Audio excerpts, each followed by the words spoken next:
একপাশে সবুজের গালিচা, অন্য পাশে জলাবদ্ধতা, অথচ পাখির চোখে দেখলে মনে হবে এটি একটি জলাশয়।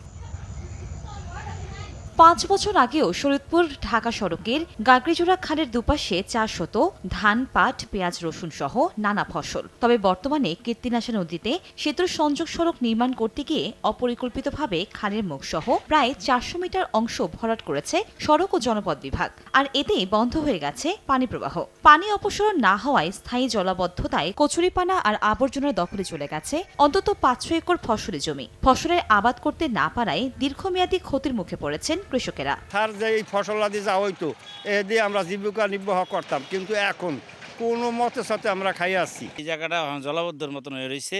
এই খালটার মধ্যে পানি জমা থাকে বাউটার মধ্যে, পানি না সরানোর কারণেই আমাকে ধানগুলো সহজে লাগাতে পারি। আগে ধান হইতো, পেঁয়াজ হইতো, এইসব ফসলগুলো তো বেশি হইতো আর কি। ৩ বছর ধরে হয় না।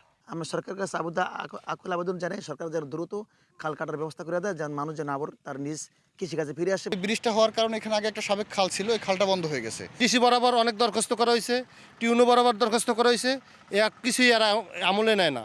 যদিও ভুল স্বীকার করে সেতু নির্মাণ শেষে খালের পানির প্রবাহ স্বাভাবিক করতে উদ্যোগ নেওয়ার আশ্বাস দিয়েছে সড়ক ও জনপথ বিভাগ।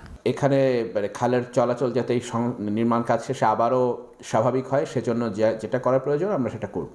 এদিকে কৃষি উৎপাদন বৃদ্ধি ও কৃষকের লোকসান কমিয়ে আনতে দ্রুত বিকল্প উপায়ে পানি সরবরাহ ও নিষ্কাশনের পরামর্শ কৃষি সম্প্রসারণ অধিদপ্তরের। পানি নিষ্কাশনের ব্যবস্থা করতে পারলে প্রত্যেক বছর এখানে ৪০০ থেকে ৫০০ একর যে জমি অনাবাদি আছে, এটা আমাদের এক ফসলি জমি এবং এক ফসলে আবাদের আর্টিস ফিরে আসবে। আবার হাজারের কাছাকাছি কৃষক তারা উপকৃত হবে। কৃষি বিভাগের তথ্য মতে গত ৫ বছরে প্রায় ১,০০০ কৃষকের ক্ষতির পরিমাণ প্রায় ১৫ কোটি টাকা। সময় সংবাদ, শরীয়তপুর।